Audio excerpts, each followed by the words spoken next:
Good morning, everyone. Thank you, Chairman Dow. We are here to discuss our financial outlook as a city government, to reflect on where we've been, where we stand now, and where we are headed. This time last year, we were gearing up for what was easily one of the most challenging budgets in Chicago's history. We intentionally called it our pandemic budget because every aspect of our revenues and thus our fiscal health was dramatically and negatively affected by COVID-19. Our shortfall, which was massive, and our forecast reflected the largest budget gap in history. Simply put, we were hurting. We had a steep hill to climb and no easy choices to get to a balanced budget. But we used that same resolve that we had used through the pandemic. We did not shy away from hard choices. We made the tough calls to close that shortfall, and we emphasized the need for fiscal discipline.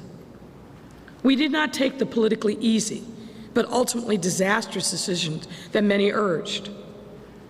Drain our reserves, the rating agencies be damned. Cut services in a time of pain and great need among our most vulnerable. Defund our police department despite the rise in violence, nor choose options that would have further burdened our businesses or driven them out of the city altogether. We did not take the politically expedient path of least resistance.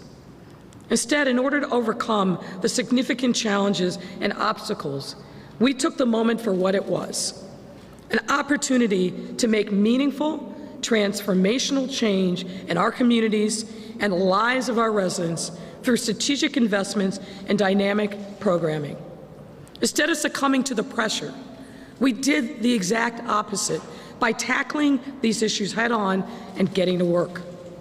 We were forced to do it without any help from the former federal administration. We made important catalytic investments which reflected our values of equity and inclusion. We made place-based investments and investments in our people that continue to propel us along an economic recovery that left no one behind. Regarding our place-based investments, we notably created a long-term capital plan, the first of its kind in years, which provides multi-year resources to repair roads, bridges, and tunnels throughout Chicago. This commitment allows us to make multi-year commitments which enhance planning and efficiencies over multiple construction seasons instead of lurching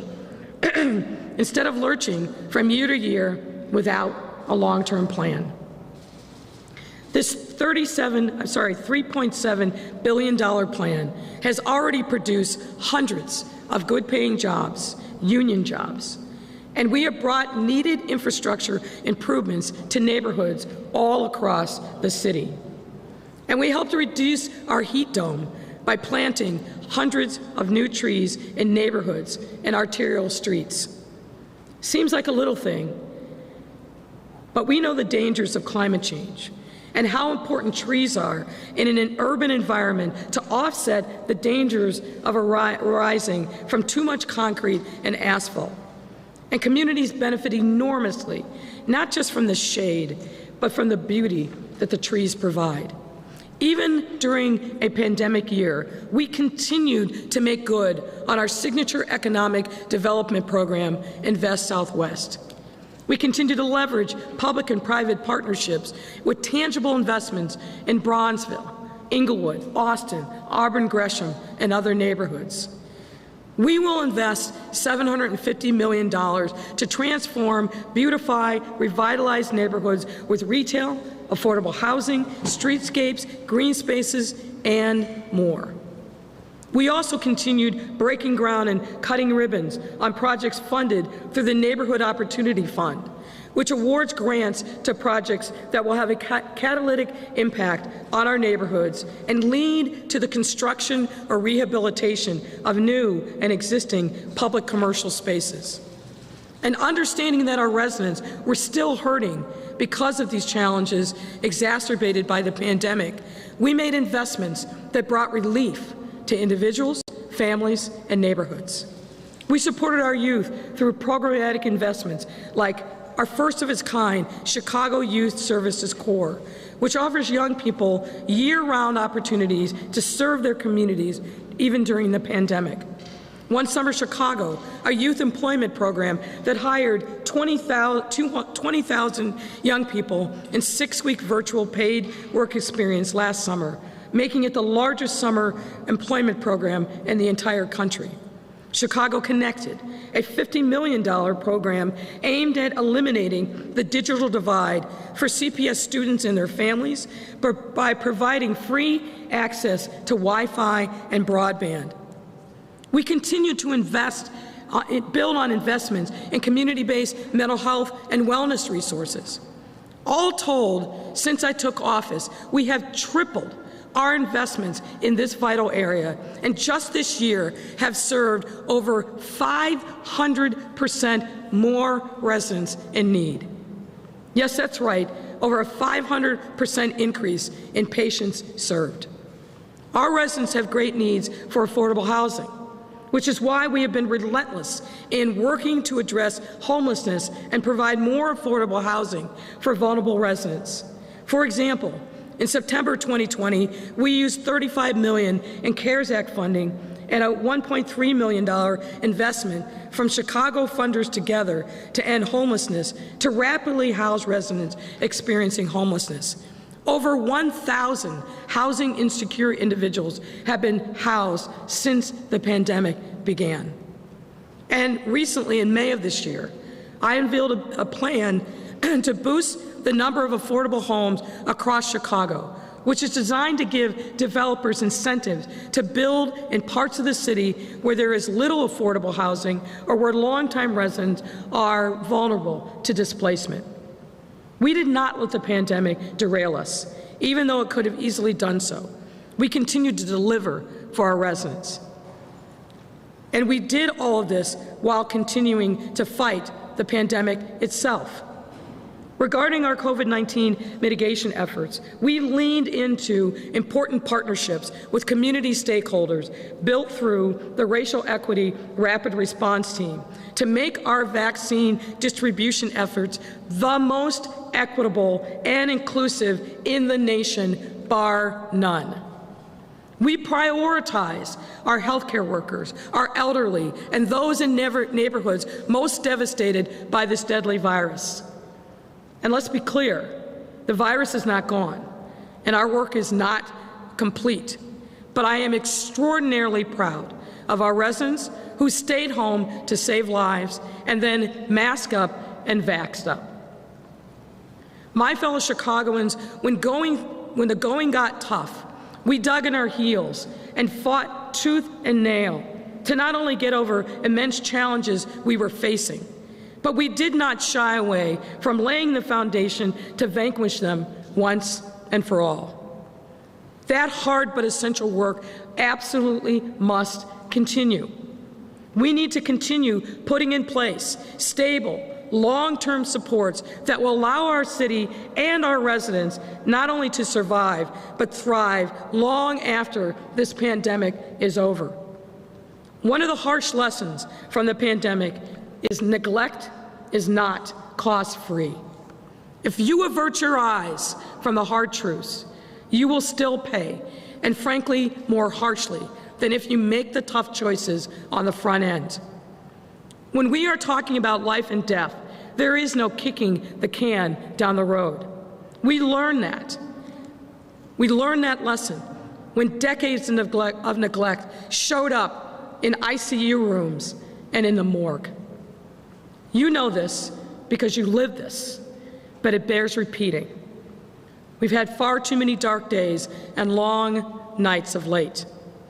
To date, we've lost over 5,600 Chicagoans to this virus, and I hope you join me in continuing to pray to the good Lord that these souls are welcome home and that He watches over their families and their loved ones. We've also experienced pain and loss of a different kind: the loss of a job, the loss of a business, the loss of health, the loss of life, due to our other pandemics of gun violence and opioid abuse. Make no mistake, our lives, our existence is still in transition. And it is up to us, each and every one of us, to chart a new course, a different direction, because there is no going back. And that is precisely why the last thing we need right now is to be divided. In this moment, our city is once again grappling with long-standing, or more accurately, long-simmering issues. Issues that the cynical may exploit for a variety of reasons.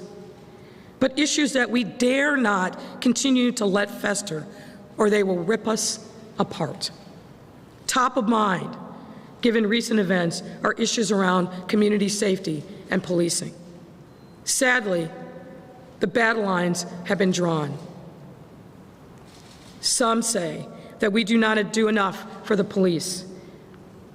We do not respect them, and that we're handcuffing them from doing their jobs. While others say we do too much for the police, and that we never hold them accountable for what they do, particularly in Black and brown neighborhoods. This divisive rhetoric and debate doesn't solve any crime, doesn't feed anyone who is hungry, doesn't house anyone who needs shelter. But what it does do, exploited by those who are cynical, is keep us from focusing on what we need to do to heal our city to be able to move forward. I say again what I said this past weekend. Stop. All of you, all of us, just stop. This constant strife is exactly what we do not need in this moment or any moment. Instead, we need to come together to find healing and prepare to take down the common enemies threatening the safety and well-being of our communities and our residents. To paraphrase the great poet Robert Frost, the only way forward is through. And in this moment, the only way through is together. We sacrificed and we endured, but nonetheless, we persevered and were able to make lasting, positive changes across each of our 77 neighborhoods against a backdrop of this terrible pandemic. Let this be a lesson that we carry forward. That was no small feat, nor was it by mistake. Rather, it is the direct result of our hard work and our unbreakable commitment to rooting equity and inclusion at the heart of everything that we do. As a result of this incredible work and partnerships, we have indeed begun to turn the corner on this terrible crisis and are still poised for a strong, robust, and equitable recovery. We know this is true for several reasons. For example, in July 2020, we became the first city to publish a comprehensive economic recovery plan detailing our pathway out of the pandemic, a plan that has been called upon and used by other cities across the country.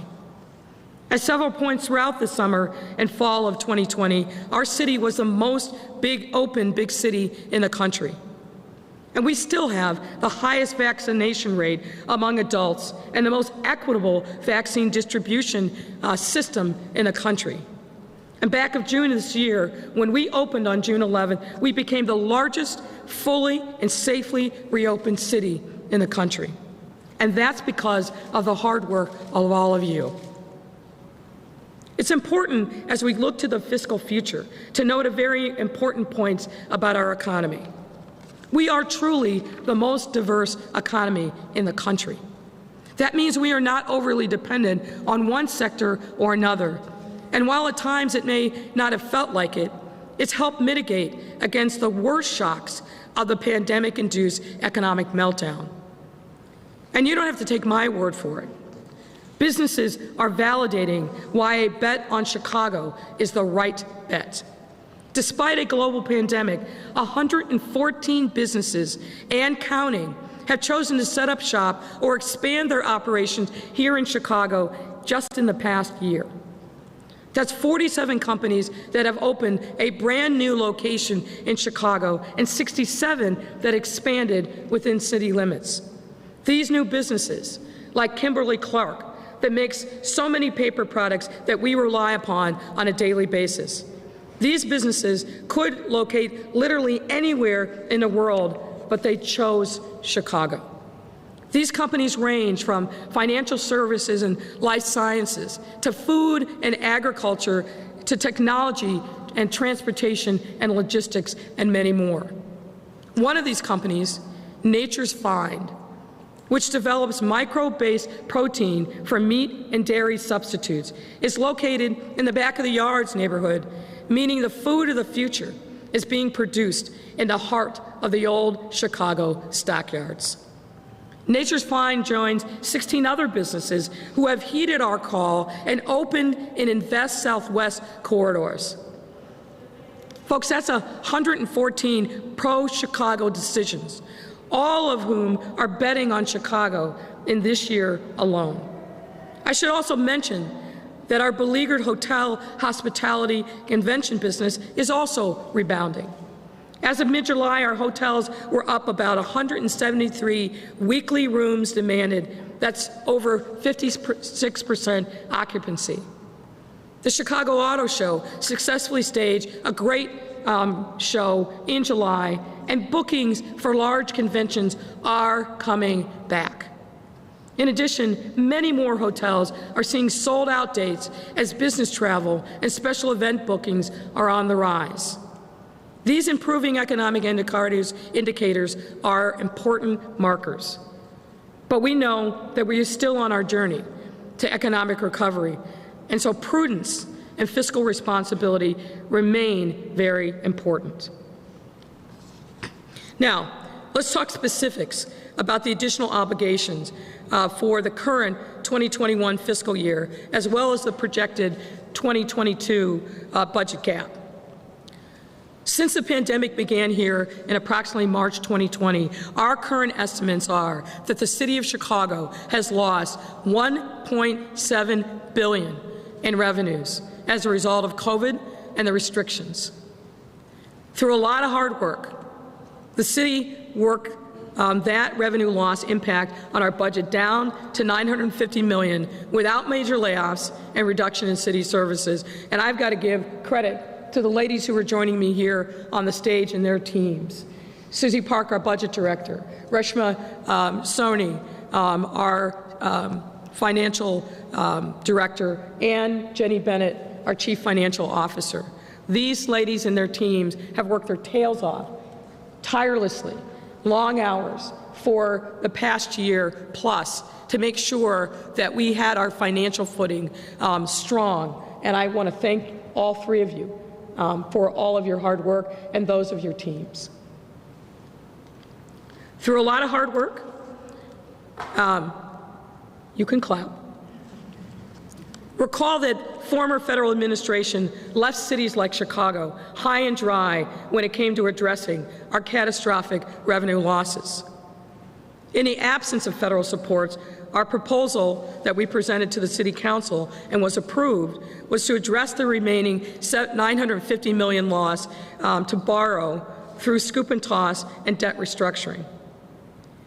In the absence of clarity from the federal funding, this was the only tool available to us to prevent significant job loss and reductions in city services. In the meantime, we adamantly advocated for flexible federal funding to recover revenue loss. This was a point of contention, as you may recall, with previous iterations of the federal stimulus package not allowing municipalities to recover from revenue loss. Fortunately, with the new administration, the Biden team rolled out a package which provided the city with $1.9 billion in flexible funding, which included the ability to recover for revenue losses incurred. I'm also happy to report that the city has also experienced better than expected revenues of about $210 million. This will address a portion of the revenue loss described above. As a result, We will only need $775 million to address the previous shortfalls in 2020 and 2021 that allow the city to continue critical services and preserve jobs in the middle of the worst pandemic and economic crisis in a century. Also, the city has come to terms on a tentative agreement with the Fraternal Order of Police. This is an 8-year contract to address the 4 years that had lapsed on the old contract, plus an additional 4 years. This contract was structured in a financially prudent way and provides cost certainty for the city through 2024. The cost of this contract will be about $275 million in 2021, which will be funded largely through savings from a refinancing given the current low interest rate environment. Now, let's turn to the 2022 budget gap. With concerns about the Delta variant rising, I don't have to remind you that we were still in the midst of a pandemic. During budget season last year, we were able to see the pinprick of light at the end of the tunnel. And now that we haven't fully left that tunnel, we can see daylight in a way that we haven't seen since March of 2020. Consequently, our gap for this coming year will reflect that reality. As reported in our budget forecast, which we released today, our projected gap for 2022 is $733 million. For context, our gap last year was $1.2 billion, and a part of what we called our pandemic budget. Doing the math, this $733 million projected gap for 2022 is 40% less than the projected gap for this year, 2021, meaning that we have shifted from a pandemic budget to a recovery budget. We still have hard work to do in order to close this gap, but this figure is yet another great indication that our city is fiscally bouncing back from this crisis. It is also indicative of another accomplishment we've been working towards. In 2022, we will climb our pension ramp, and for the first time in our city's history, all 4 pension funds will be paid on an actuarially determined basis. This is great progress, folks. It was just 2 years ago that we faced a $1 billion pension ramp, which was owed in 4 years. So once again, all signs are that we are indeed turning the corner of this fiscal crisis, but recovering from its financial fallout is only half the battle. We must also recover from the social fallout as well. Looking beyond finances and retaining our focus on making meaningful investments in the lives of our residents and the communities they call home. We must do both. That's what this moment calls for. This moment thus demands that we take bold and transformative steps.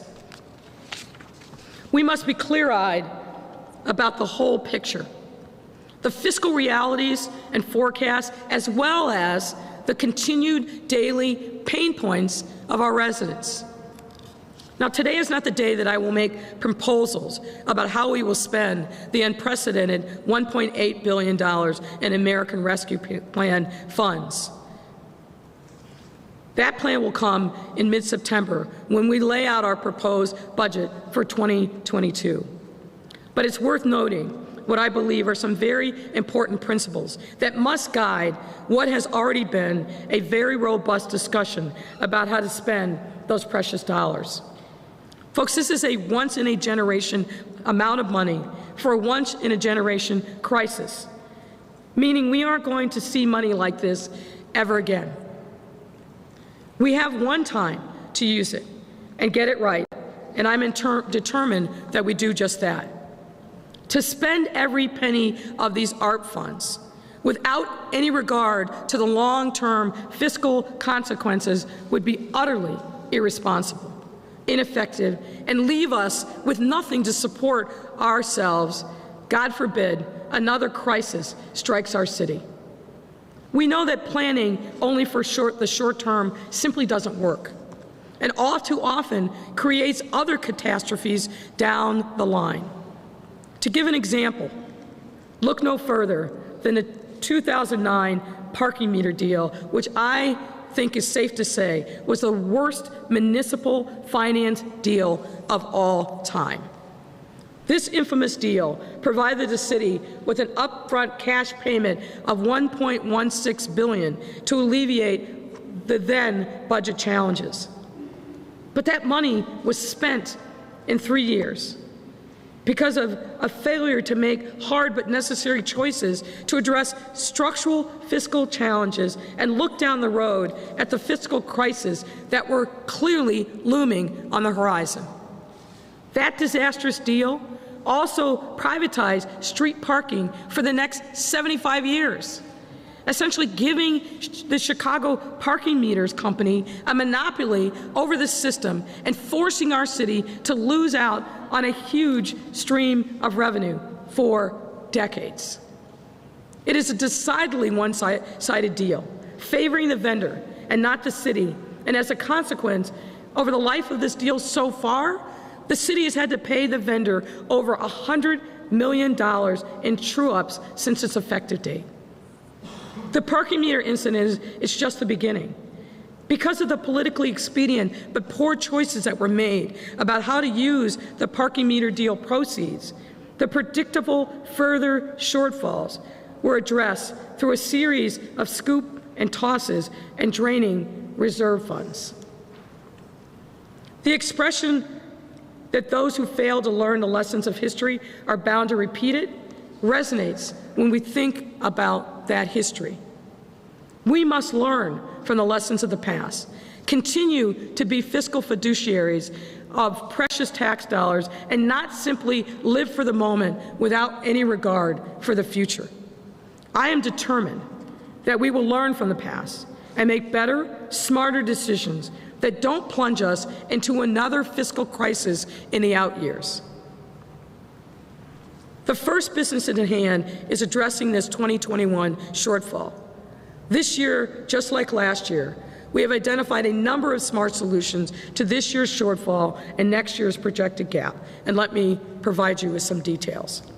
First and foremost, to make up for this year's shortfall, we plan to use our state and local revenue replacement. And let me take you on a trip down memory lane when we first received Coronavirus Relief Fund, or CRF funding, under the prior administration. One of the biggest pushbacks from cities across the country was that the money could only be used for COVID mitigation efforts. Therefore, none of it could be used for the $886 million of revenue loss that our city had incurred to date at that point, which only grew, as you heard. During that time, I repeatedly called for the federal government to allow us to be able to pay basic city services. And ultimately, after President Biden was elected, the federal government came through with this stimulus package that allows cities to use these dollars for revenue loss. Our intention now is to use some of our ARP dollars to cover the significant revenue loss suffered by the city. By doing so, we will be able to continue maintaining critical city services our residents rely upon every single day. Now, when it comes to closing the 2022 budget gap, we will be looking internally first for structural solutions, like we've done every year since I became mayor.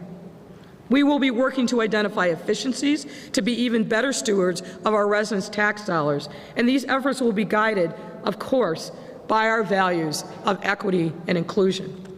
This includes looking at all existing contracts to make sure that they are needed, and if so, ensuring we are getting the benefit of our bargain. We will also further scrutinize contractual relationships to make sure that we are doing business with people who share our values around equity and inclusion, and making sure that Chicago residents are first in line for the jobs that are produced by those contracts. For months now, we have also engaged with residents and stakeholders all over the city to better understand at a hyper-local level the continued need of our residents. Lots of money has flowed through Chicago since the pandemic hit, but we know that there are still significant needs that are unmet. And some folks simply weren't touched by those dollars, and they need to be. That work of engagement and listening is ongoing. But some clear themes have arisen, themes that must guide our decision-making on how to use the ARP funds to set our residents up for a robust recovery. Let me share those themes with you. First and foremost, we remain diligent around continued resources to mitigate against the ongoing, and let me emphasize, ongoing pandemic. COVID-19 is still here. It is real and remains incredibly deadly. The Delta variant punishes the unvaccinated. Folks, when 97% of the patients getting really sick and showing up in hospitals, and when 97% of the deaths in our city are also among the unvaccinated, what I say is do not delay. Get vaxxed. The vaccine is safe, it is free, and it remains widely available. So in our 2022 budget, we will continue to invest in proven strategies to educate and connect our residents to care and the vaccine. We also know and have heard loud and clear that residents must not just feel safe, they must in fact be safe. We will therefore continue to invest in efforts to disrupt the root causes of community violence in all of its forms and support our police department. Every conversation that I have been in or listened to, people also raise the urgent need to invest in meaningful opportunities for our young people and their families to thrive, and I wholeheartedly agree. When our residents, especially our young people, have access to the tools they need to chase their dreams and reach their God-given potential, they are less likely to find themselves in unfavorable situations and more likely to achieve success in the short and long term. Success, however, doesn't have to start later in life. And in fact, in order for our residents to have the best shot at success, we must ensure that they have access to opportunity from birth. So cradle to career and college investments all throughout our residents' lifetime is critically important. Another clear theme that has arisen from our community engagement conversations is a need to use this unprecedented ARP funding to holistically invest in communities that have been hit the hardest by the health, safety, and economic impacts of the pandemic. As I often say, temporary scaffolding is not going to help our residents, especially in our most vulnerable, amongst our most vulnerable. We have to make sure that they recover from this torturous time. We need to eliminate the systemic inequities at the root of our city institutions and practices so that they can succeed long after the pandemic is over. We need to look and target additional relief to businesses that are undersupported or completely unsupported by past initiatives and investments. And furthermore, we must consider place-based investments around the following quality of life pillars, which includes job and wealth creation, revitalizing our market corridors, investing in our community spaces and parks, and providing safe and affordable housing. And do all of this in ways that complement the already historic investments and supports that we have made to date. Investments for our hardest hit communities will allow us to create even more of a social and economic safety net for those who are struggling and send home the message that everyone living in Chicago, regardless of their circumstances, deserves to have access to a safe place to lay their head, an affordable home to raise a family in, and a good paying job that keeps the lights on and food on the table. Another key theme that has arisen is building on our city's vitality. As soon as COVID hit our city, we went to work to not only protect the health and well-being of our residents, but also the health and well-being of our economy. As I highlighted earlier, in April 2020, we brought together leaders from all across the business and philanthropic and community-based sectors, experts, to stand up a COVID-19 recovery task force, which then published its report in July 2020. This detailed our city's pathway out of the pandemic. This pathway must be one that allows Chicago to reopen, to rebuild, and become better than ever before, as well as to allow us to meet the needs of residents and promote population and inclusive economic growth. We will be able to accelerate this mission by making investments in efficient and effective government to improve systems, infrastructure, and fiscal measures. This includes budget debt relief, maintaining and improving city services, and deploying navigators to ensure residents and businesses have access to the supports that we are providing.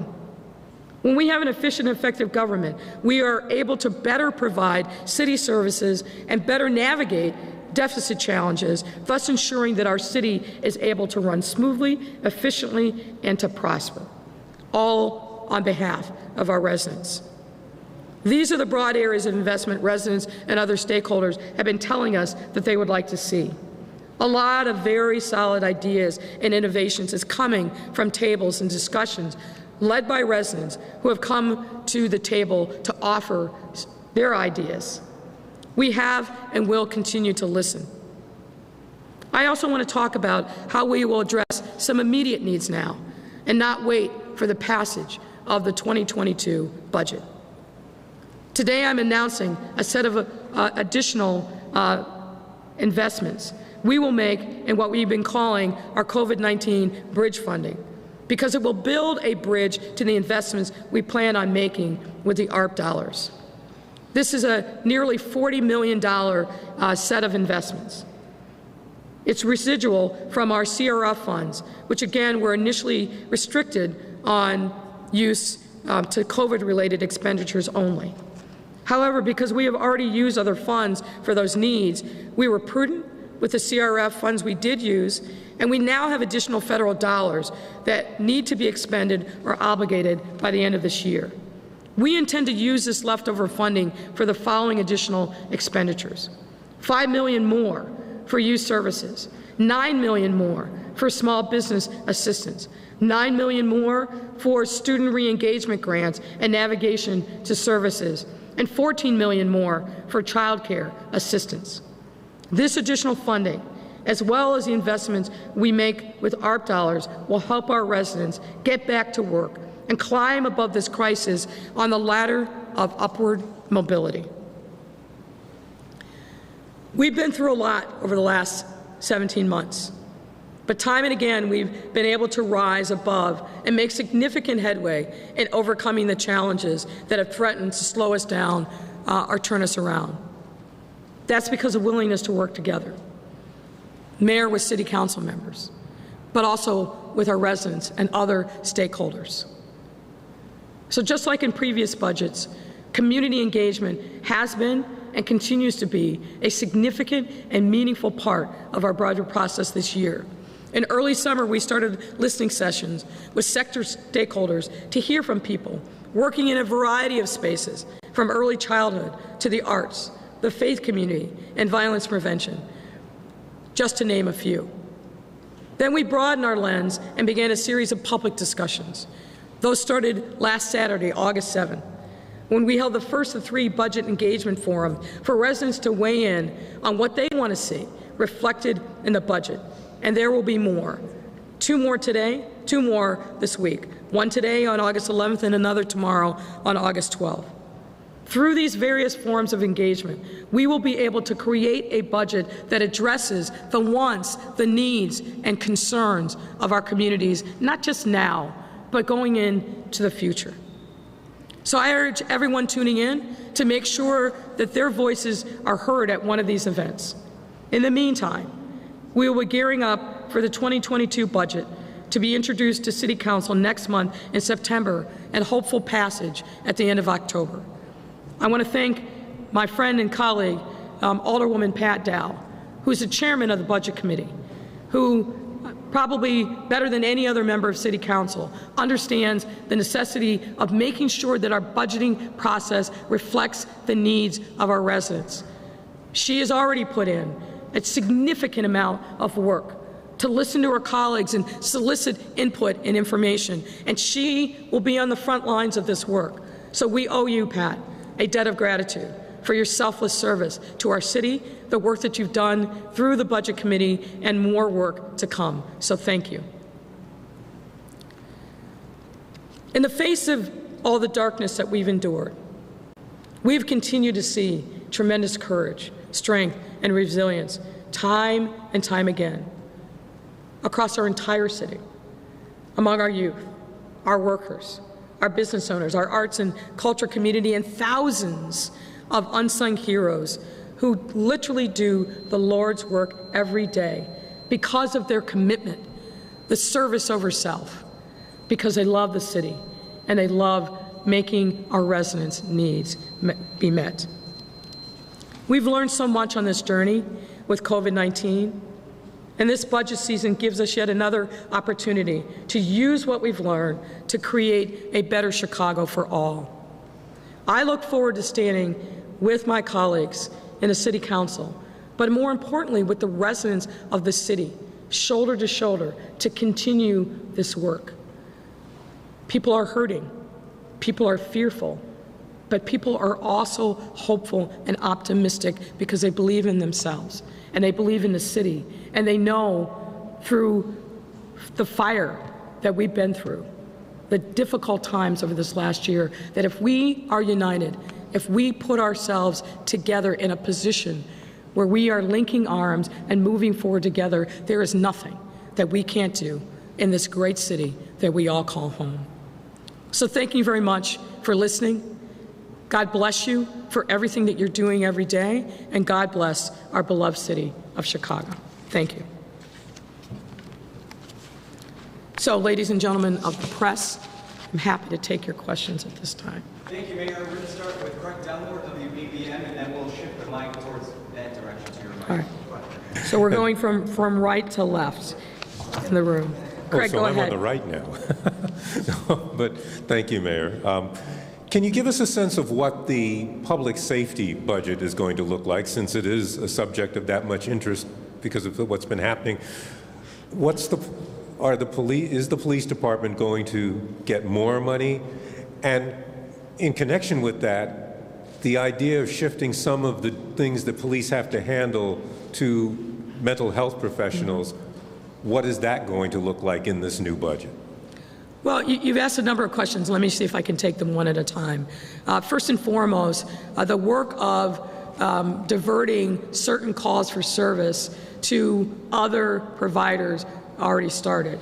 You'll recall that in the budget for 2021, we launched two concepts that are being piloted. One is a co-responder model that matches up the police with social service providers, particularly mental health calls, where I think we all believe that the clinicians should be the lead, but with some police support. Also included in the 2021 budget is another kind of alternative response that has clinicians and experts, particularly in mental health and opioid calls, being the front and center of that without any police assistance. That work is ongoing. It's being led by the Chicago Department of Public Health. So we'll have a lot of data and information from those pilots that will certainly inform that work. But it's certainly my hope and intention that the City Council will agree with me that we need to keep funding those alternatives. You've asked the question about the public safety budget, which I take to mean the police department budget. So with that understanding, yes, it's my expectation that the police department budget will increase. No question. We have to. We have to make sure that we are continuing to provide resources to recruit the next generation of police officers, and in particular make sure that we're doing that recruitment in a way that reflects the diversity of our city. So I expect that the police department itself will recommend a more fulsome recruiting process and team of permanent officers that go across the country to recruit the best and the brightest talent, in addition to making sure that we mine the opportunities here in Chicago for talent. We haven't done that before, but we will do that, and that will be part of the proposal. We also need to do more and I think this very difficult week has told us that we need to do a lot more to increase the resources devoted to the health and wellness of our police officers. We increased the number of clinicians that work with our officers from a paltry 3 to over 13, but it's very clear that more needs to be done. I've seen some preliminary ideas from the superintendent and his team, and we need to flesh those out. But I think overall, I will present a budget to the City Council that increases resources targeted and strategic for the police department because those needs are absolutely there. CBS 2, Mayor. Hi, good morning. Along the same vein, I did want to ask I'm just going to ask you to speak up a little bit. Sorry about that. Go ahead. Along the same vein, I wanted to ask about the ShotSpotter contract. As you know, there was a very critical study back in the spring, followed by some rallies, some protests asking for the city to cancel its contract with ShotSpotter. I know when we asked you about it, I think in May, you said you thought it was a beneficial technology, but it should be discussed, that there was room for some discussion. Fast forward to now, the original contract was slated to expire in just a few days, but we're learning that it actually had been extended back in December at the request of the Chicago Police Department. So now it won't expire for another 2 years. I didn't know if you could comment, did you know that it won't expire for another 2 years? Do you still think there's room for discussion, and what goes from here? Well, you may or may not know this about me, but I'm an old procurement geek at heart. I spent a lot of time, and continue to as mayor, looking at our contracts, making sure that we're getting the benefit of our bargain, and really holding the departments in our Department of Procurement Services accountable so that we don't just let contracts and then they roll on and on without any real oversight. So the ShotSpotter contract obviously is one, it's a large contract, it's one that's important, but here's what I know based upon the diligence that we've done to date and more to come. ShotSpotter, when it works, is a game changer. Just think about what our technology and our abilities were prior to ShotSpotter, which meant we were wholly reliant upon calls for service to let us know when there was a shooting that had occurred in one area or another.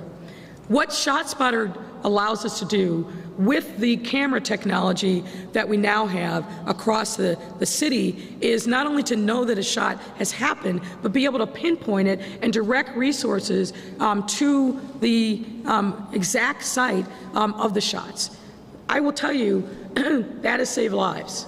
That has allowed us to find individuals who are wreaking havoc in neighborhoods, to identify cars where those individuals are shooting from. So there has been an enormous exponential benefit from pairing that ShotSpotter technology with our camera system. ShotSpotter alone isn't enough. I get this question a lot from mayors across the country who want to understand what our experience has been.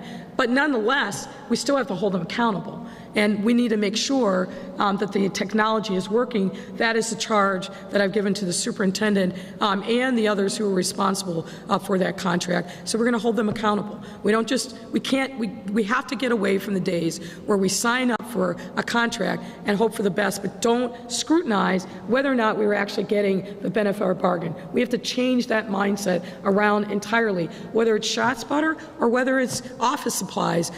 Our taxpayer dollars have to be spent in an appropriate way, and we've got to make sure that we are being diligent on these contracts, particularly contracts that have big dollar values and where life and death and public safety is involved. Okay. No other question? Hi, Mayor. How are you, Heather? I'm good, thanks. Will this budget be more conservative because of the Delta variant and its spread in case that it begins to overwhelm or exceeds current projections? And is there going to be a designated sort of COVID reserve fund, or how will you address that? Well, I think we'll address it the same way that we've addressed it before, which is to make sure that we are really clear about the data and the science and the modeling and what that tells us, so that we do have additional resources. Chairman Dow can recall we had a lot of robust discussion back in the spring of 2020 when we got the first of the CRF dollars. And there were many who believed that we should literally spend every penny at that moment. We knew that that was not going to be wise. We didn't know what the trajectory of the virus would be, but we were prepared for the worst case scenario, and that preparation has really served us well. And so we will have the same mindset in thinking about the dollars that have specifically been allocated to public health around COVID, because it's not gone. It's not going to be gone entirely for some time. And of course, our immediate focus is on getting more and more people vaccinated to make sure that this race that sometimes feels like a race against time with these mutations that are coming. The vaccines that are out on the market now are very effective against the Delta virus variant, and we see that every day. Something like 99% of the people who have gotten vaccinated with one of these vaccines have not had any infections with the virus. But we've got to be diligent. And being diligent is also being smart and making sure that we've got the resources in order to respond. If we spend every penny that has been allocated for COVID, and we had, God forbid, another catastrophic surge, then people would say, well, what happened to the mayor? Why did she do that? We've got to be smart. We've got to be prudent, and we will continue to be so. Have you gotten a response from the Biden administration's Treasury Department on whether the city will be allowed to use American Relief Package funds to pay off the scoop and toss debt that was incurred in 2020 and 2021? We have had a lot of conversations with people from the Biden administration, and certainly at the highest levels of the folks who are managing the ARP dollars. We've had very robust discussions with them, and obviously we participated in comment around the draft Treasury guidance. We feel very confident that we understand what the parameters are, and we are going to abide by the Treasury guidance, which I think gives us a significant amount of flexibility. All right, Craig Wall, ABC 7 here. Well, Mayor, question, because everyone will always be looking ahead to the budget and will be wondering Craig, about... I apologize. Yes, thank you. That's better. Will your use of the ARP funds and will what you project the revenue to be allow you to avoid having to raise taxes, or is, based on what you're seeing now, that something you might still have to do? No, it's our hope that we will not need to raise, and by taxes, I assume you mean property taxes. It's our hope that we will not have to use that tool. Aaron Haggerty, Daily Life. Hi. Hi there. So is it still expected that about half of the ARP money will go toward paying down debt? And how do you balance that with calls from some aldermen and, as you said, residents in the engagement forums that they want, the money going towards neighborhoods, or they want to see that money directly? I don't think it's either or. I think it's got to be both. And that's the balance. What the specific dollar amounts are by category, we will determine through our discussions with members of the City Council in drafting the budget, but also be responsive to the needs of our residents. But I've said it in the speech, I've said it many times, we have to learn the lessons from the past. If we spend every dollar, we will be in a world of hurt. And then those same folks who are calling for spend everything now will say, but please don't do this later. We know what the horizon looks like for us in the next few years. That's our job and our responsibility. And really, again, these ladies have done a tremendous amount of work in looking at what the horizon looks like, understanding what our long-term financial obligations are, particularly around pensions, but also other expenses that are coming down the road. So we share that information with members of City Council. We urge them to look at the bigger, larger picture. And we've got to do the right thing, which means a balance between continuing to attack our structural budget deficit, continue to make sure that we climb that ramp as we are obligated to do under state law, but also recognizing that there's real hurt in our communities, and that when we expend the dollars, it's got to be in ways that are catalytic, not just for this season, but for years to come. That's the lens through which I and our team are looking at this once-in-a-generation opportunity, and also recognizing, I said this in the speech, but I want to emphasize it again, we're not getting any more money.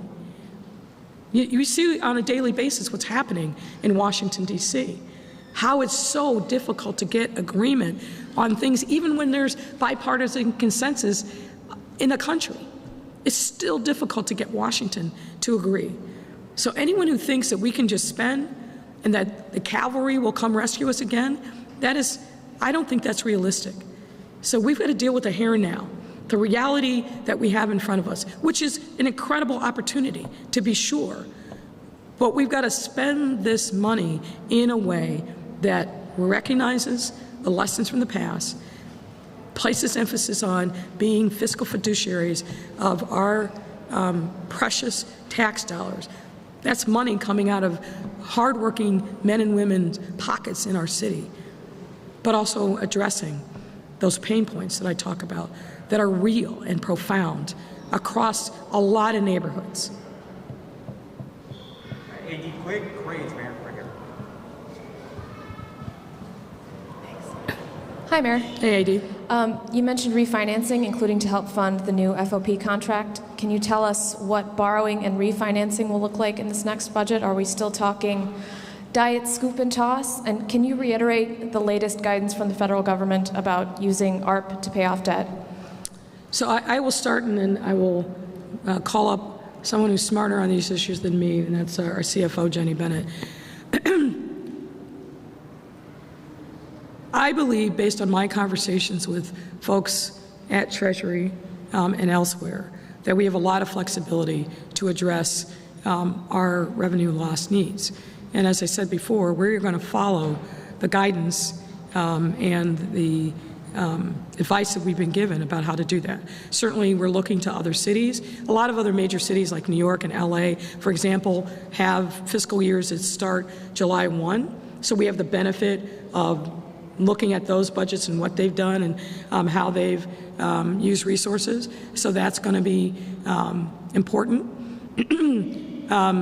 But as I said, we're going to be very careful to use the funds in compliance with Treasury. We expect to be audited, and we expect to come up with a clean bill of health. Jennie, I don't know if you want to add any more detail. Oh, and you also asked about the FOP contract. The first tranche of that, we had allocated some monies for in the 2021 budget, and we're going to use that and refinancing, as I mentioned, to address some of the retro pay issues. Jennie. AD, the refinancing for savings is not, I think you're referring to a scoop and toss light. There are going to be savings in every year, and debt service will be lower than the existing debt service in every year. It's a great time for the city to be in the market now. Our credit spreads have come in significantly since last year, and interest rates are very low, and we're taking advantage of low current interest rates. And we're moving on to somewhat off topic. I'm assuming that you've asked us all whether or not we had on or off. That's fine. And I absolutely realize this is a budget speech.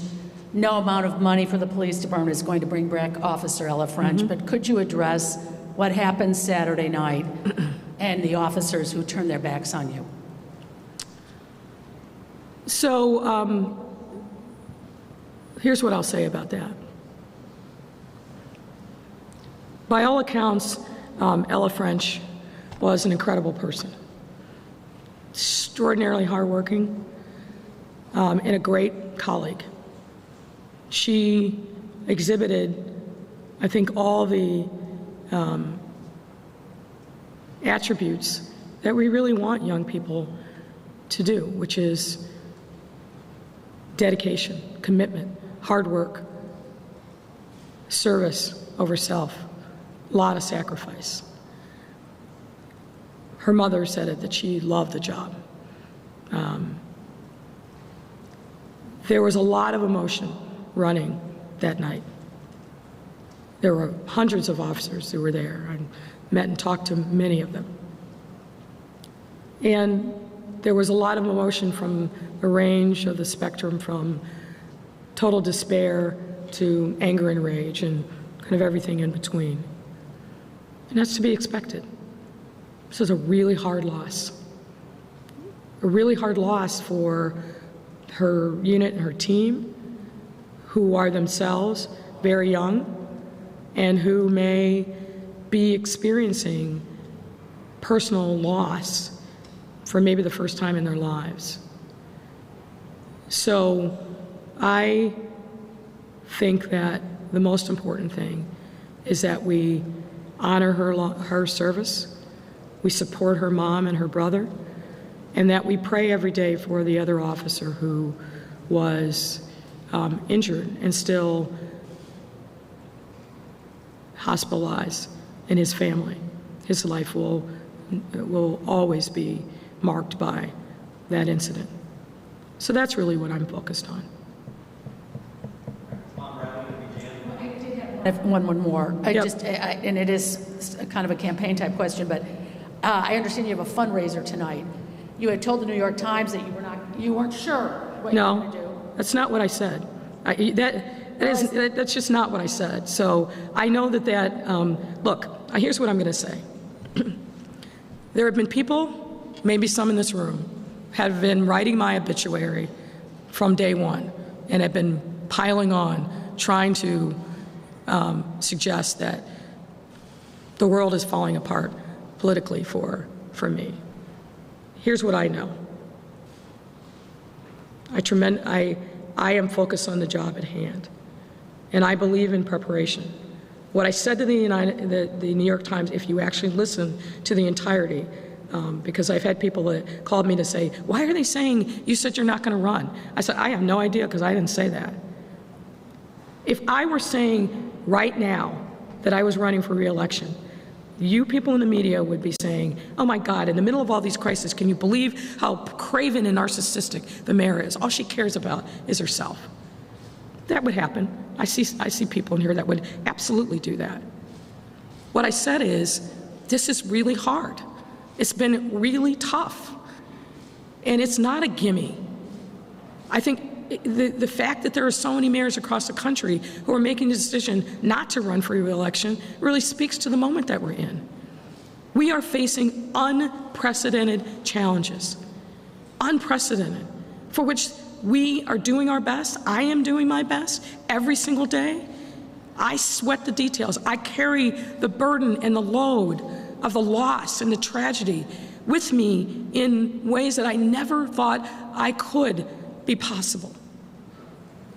So yes, I am working hard every day. I'm focused on what people want me to be focused on, is how do we heal our city? How do we get through these crises? And I'm not spending every waking moment thinking about my re-election. I'm just not. There will be a time and a place for that. My wife and I and our daughter will have that conversation. We will huddle with close friends, but now's not that time. Folks, there's a whole statewide election that has to happen before that time comes for me. So yes, of course, I feel it's important for me to be prepared. And I have every expectation that we will look to the future. Our work's not done, not by a long shot. But please, have some respect for the moment that we're in. And I'm not saying you specifically, Marianne, I don't want you to think that. But we are in a moment that requires 1,000% of my focus every single day on making sure that this city can recover, that we can move through the crisis that we're in right now. That's what I'm focused on.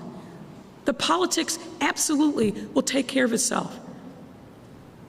But right now, in this moment, our residents need me to be the mayor of the city that's present for them. And that's what I'm doing. Mayor, two quick questions. The first one is kind of a follow to Mary Ann's first question. Obviously, everyone was emotional. You spoke to that. It's an impossibly difficult situation at the hospital Saturday night. But is there ever an instance in which men and women who are sworn to protect the city should turn their back on the mayor of the city of Chicago? What about respect for the office? Not just respect for you personally. Look, I think that's a bigger question. And I appreciate your point. It's not about me.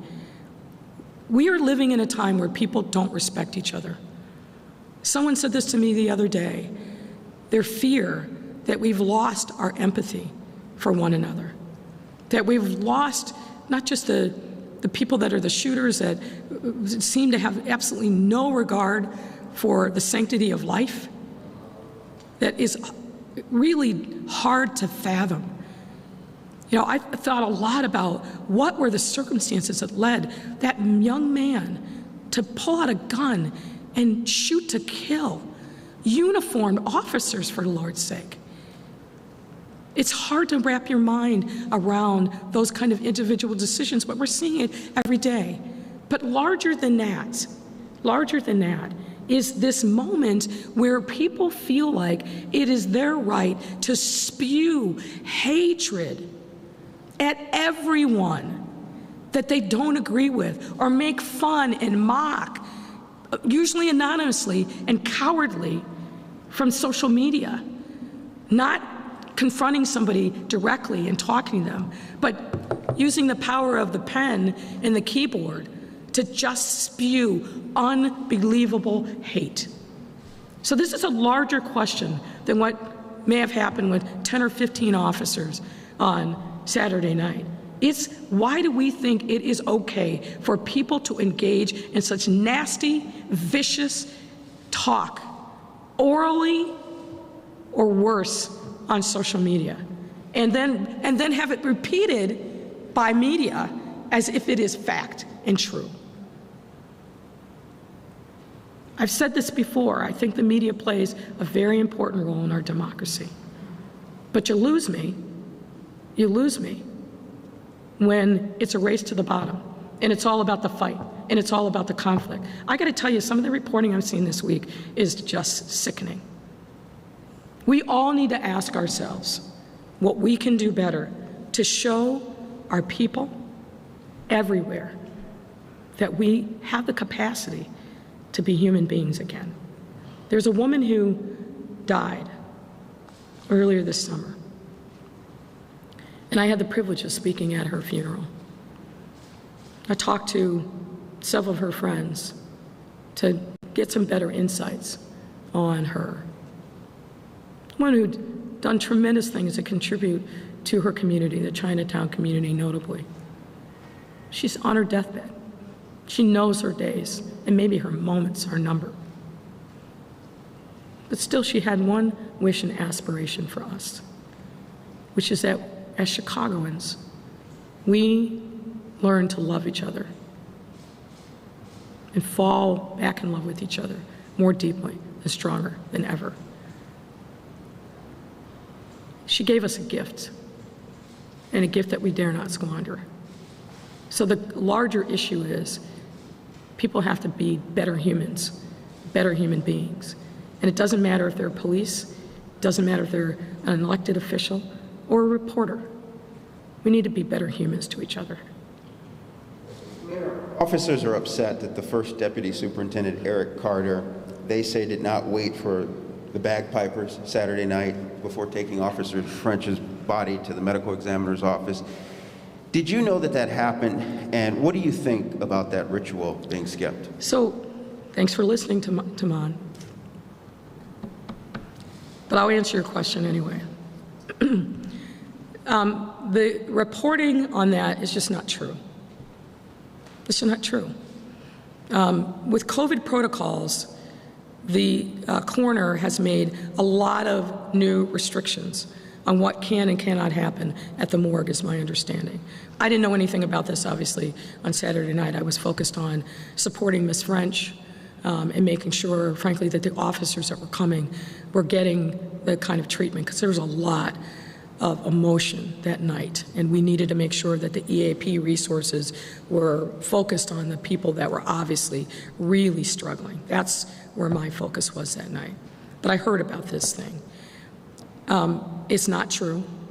And again, Eric Carter is an incredible public servant. He is a dedicated veteran. He takes his job very seriously. But what people don't like is he wasn't part of the Friends and Family program. He just did his job. And he came up through the ranks and he worked his tail off. And now he's the first deputy. There was no official honor guard. My understanding is there was no official honor guard that night. There was, I'm going to choose my words carefully, I think well-meaning, but not well-organized group that wanted to hijack the procession, which would have meant that the family would have been delayed exponentially in getting to the morgue. And again, given the new restrictions that the new coroner has put in place, that wouldn't have been fair to them, and they may have lost an important window of time. So a call was made under those circumstances to focus on the family. Eric Carter made the right call. I support what he did, and I'm horrified that in this moment, people are trying to savage him for whatever agenda or purpose. And I would just caution you all, be careful. Be careful. Check your sources. Make sure they're accurate. Get the right context. Because I know firsthand, it's really hard when the media becomes ferocious in propagating a story that's just not true. And Eric Carter deserves our respect and our thanks for his service, both as a Marine and now as a police officer for many, many years. Mayor, Craig Wall from August 7th, off topic. No question from Pratt? No question? No question. Okay, go ahead, Craig. Do you have an update on the other officer's condition that you could share with us at this point? Yeah, my information is as of yesterday afternoon, so I don't have information yet this morning. He is making small but positive progress. Again, I don't want to overshare because I think that really is his family's right. But given what we feared on Saturday night, he is getting great care. He's surrounded by a family that's loving and praying on him, and a lot of colleagues who are pulling for his recovery, and he is making some incremental progress. And you were talking about respect earlier. Can you respond to the criticism that has been made of you that you forced your way upstairs to see that officer's family when his father Craig, asked you know not what? to? I'm not going to respond to that. I don't force my way anywhere. And that's offensive, frankly, that you would ask me that question. Heather Sharon with an off topic. I mean, just think about it, Craig, for 10 seconds. I just sat here and talked about the fact that we've got to be really careful, and you have to be really careful in your reporting and be responsible. And you just keep lobbing this nonsense that's offensive and insulting and really does a disservice to the moment that we're in. My role as mayor when I go to a hospital is to be there to show support, to make sure that city services are there and we're being responsive to the needs of whoever it is. So come on, give me a break. It's just, what else? What else are you going to mine from the bottom of the chum barrel? Come on, you're better than that. You're better than that. You're better than that. Go ahead, Heather. Thank you very much, Mayor. Appreciate it. Thank you. Thank you.